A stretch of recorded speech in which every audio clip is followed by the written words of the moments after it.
Morning folks, I'm Dave Canterbury with Self-Reliance Outfitters in the Pathfinder School. I'm going to do a video that I think is very similar to one my buddy Corporal's Corner, Sean Kelly, did, one of my instructors out here at the Pathfinder School this past week. We trained 21 military personnel out here last week for a week-long survival training class. And we kept them in the field the majority of the time working on core survival skills. So I kind of wanted to walk through my loadout and what I carried in the woods for that week in my ruck. And it's going to be right down the line pretty much the 10 C's with the addition of some food. But almost everything that I have in my kit falls into that category of the 10 C's. And you just end up enhancing on certain items within the 10 C's or duplicating or replicating those items depending on how large or how long-term your kit becomes. If it's a simple overnight, you can get away with very little. If you're going to be out there for 3, 4, 5 days or 3 to 4 nights, something like that, then you want to expand on that a little bit. If you're going to be exerting yourself quite a bit, you may want to expand on that a little more to have more capacity for water that's been disinfected so that you can consume it, and also food so that you can get calories in your body to sustain yourself for ruck marching and things like that, 2, 3, 5K at a time, and then working, making bow drill fires out in 95-degree heat and things like that. You're going to need more hydration, more food, and things of that nature. So I thought I would walk through this kit with you real quick so you could see what I packed. And first, what we'll talk about is how I packed it. I recently received, and I say recently, it's been 2 or 3 weeks ago, maybe a little bit longer than I received Malcolm from Hidden Woodsman's new Woodland Ruck. And it's basically a little bit larger than a medium Alice pack in size, and it fits on the regular Alice pack frame. And he sent me the straps and the pad and all that stuff with it. And it doesn't have the pouch in the front. Instead, it has a slot for a tool, whether that be an axe, a shovel, something like that. And the side pockets are actually quite a bit larger. And then it's got an orange panel on the inside and a zippered panel here for you to be able to put your maps, things that you need immediate access to, compass, headlight, things like that. So that's what all of this was packed into. And I'll kind of repack it in here as we go through some of these things. Okay, I'm going to try to stay out of the way of the camera so I can kind of show stuff as we go. So let's start with cutting tools. I had my Craig Roost Chicken Hawk, which is basically just a modified plumb roofing hatchet with a Scandinavian grind and more of a beard that you can choke up into with a rigger's handle put on it with measurement marks on the back. And this is probably my preferred knocking around hatchet because I can pound stakes and things like that with it because it has a hardened pole. So it's not a big deal if I hit metal on metal with this thing as well. And it can be choked up on for fine carving work and things like that. I'll put that on the pack last on the outside. I then had a Silky Gomboy saw. And I get a lot of questions about the Silky versus the Baco because I was never a big fan of the Silky saw. I'm becoming a bigger fan, although I have seen and have recently seen one of these break in a class just a week prior to the military training at a Pioneer Scout class that we had out here. A guy snapped his in half right here at this area where the hole is in the blade. And that happens when you're trying to push through a kerf and it bends the blade. Now, that's never happened to a Baco saw. I've seen them bend almost 90 degrees and you can just bang them back straight again and you're ready to rock and roll. The difference is this thing is much more aggressive when it comes to cutting, and it will cut very, very quickly. So as long as I'm careful with it and I don't rush to cut wood with it, it does a better job at stacking up firewood for the night than the Baco does. But for crafting work and things like that, I prefer the Baco. So that's kind of my take between the two, the Silky and the Baco. So I had a Silky saw with me as well.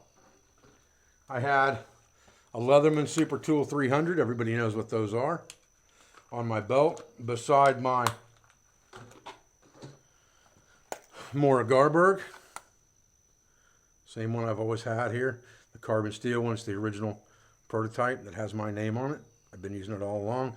It's got a notch cut out in the front right here, and really there's nothing that you need to use the front of that knife for, and that notch has been cut in there just to lift pots up off of the fire. In case somebody's curious why that notch is in there. And then that takes care of the cutting tools. So I had cutting tools to run the gamut of anything I needed to demonstrate or show to the students out there this weekend, or this last week, excuse me. Combustion Devices, we kept it pretty simple for the military guys because we wanted to teach them more primitive techniques. We had them do bow drill fires off the landscape, which we demonstrated. Cutting tools obviously make that, and some cordage. And then we also had them do flint and steel off the back of their carbon steel Garbergs that we provided them for the training, and they took them with them when they were done. And they found flint off the landscape, used next fire mentality to create charred material in their container, which we'll go through those two items in a minute, and then flint and steel fires from the time they made a bow drill fire on. So the combustion devices that I personally had, besides my Garberg that I could use flint and steel, besides my compass that has a magnifying glass on it, were just a waterproof case Bic lighter from Exotac with a Bic lighter in it and a 6-inch ferro rod. And I didn't use either one of these all week, to tell you the truth. That takes care of our cutting tools and our container. Now cover, I was a little heavy on cover this week. I wanted to make sure I could run the gamut. I had my Dutchware Chameleon, Hammock, and Tarp, and these things have almost no weight to them, so you're only talking about bulk really. When I say almost no weight, I mean probably less than or right at a pound for both of them for a tarp large enough to cover an 11-foot hammock with a bug net. I carry those so that I can get up off the ground. As far as in the hammock, I just carry a standard military style poncho liner. This one happens to be camouflage and has a zip in it so that you can actually use it for a sleeping bag if you choose to do so, and those are available from one of the people on eBay. And I keep that in a waterproof bag, and I've got a inflatable pillow attached to that waterproof bag. I'm a firm believer in comfort when it comes to sleeping, if you can possibly get it. The only other form of cover I had with me was a poncho. You can see the brand on this. This comes from Poland, but it's a U.S. spec military woodland poncho. Good for rain gear, but also for an emergency shelter. We also taught the students this last week how to make a hammock from this poncho as well. So it can be used to make a hammock in an emergency to get you off the ground if that's the only kit you had.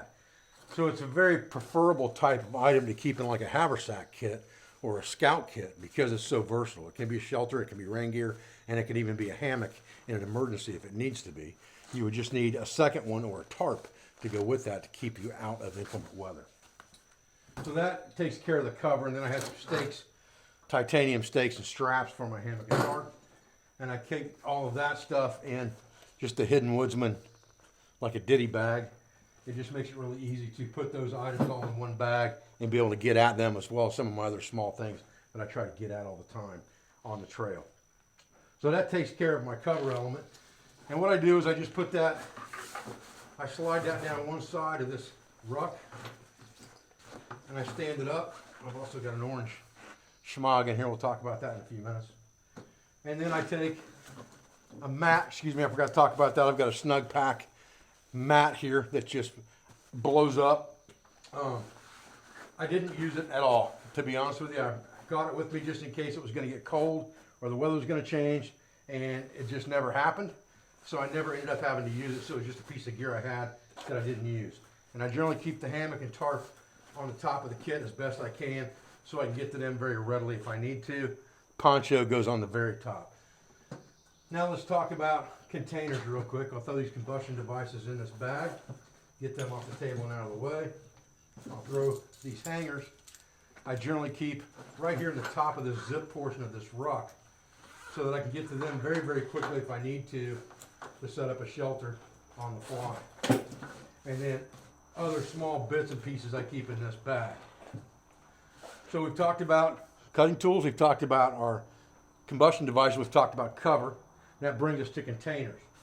I told all of the soldiers that we trained to bring a 2-quart canteen collapsible so they would have extra water. And on top of that, we issued them, or gave them, I should say, all a Pathfinder canteen and cup set. Although what I carried, because I had the 2-quart canteen, was I carried 2 single Pathfinder water bottles and cups, one with a wool cover for evaporative cooling, and one just by itself. And the reason I did that was because they fit perfectly in the side pouches, basically side by side in Malcolm's ruck.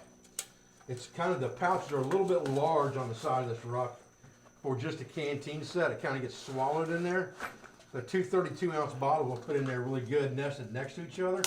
And what that gives you is that ability to have, with this 2-quart and those 2 1-quart bottles, you've got a gallon of water with you all the time.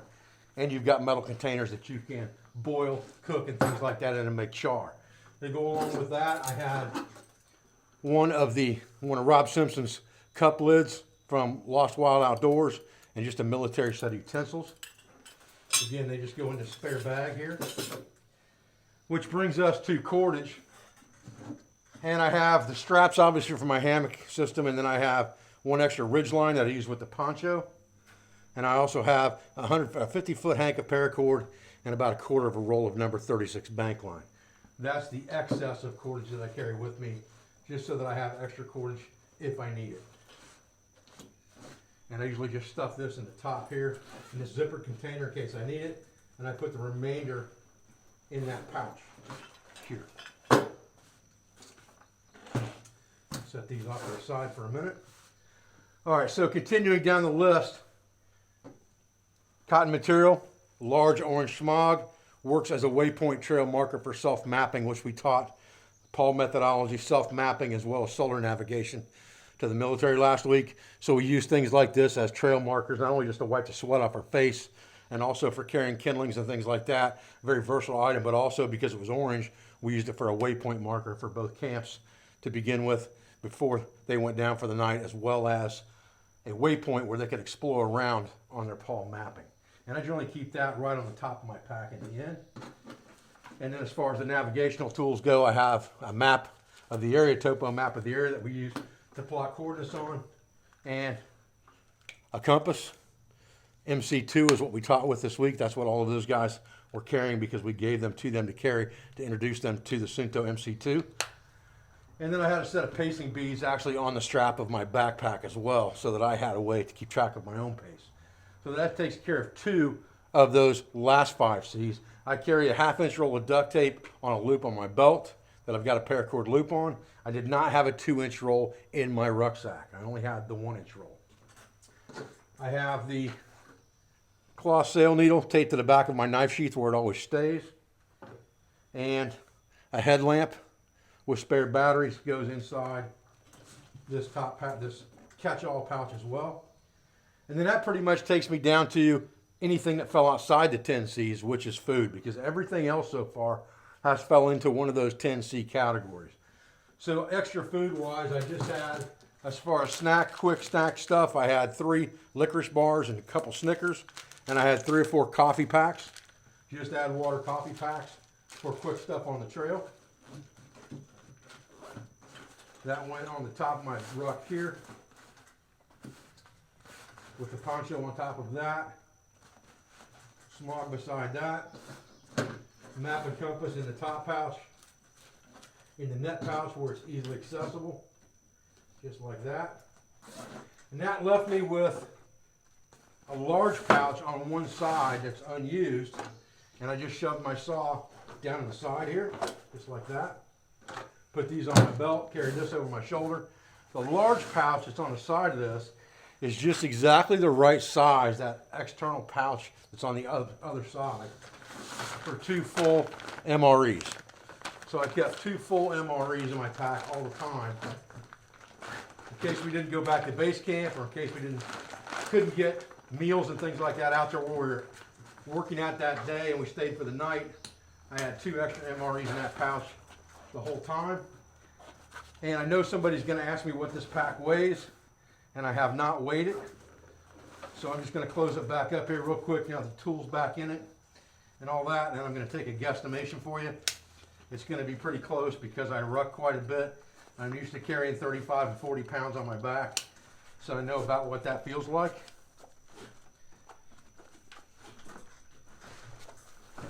If I had to guess, I'd say that's probably right around 30 pounds, somewhere in that neighborhood, without water weight.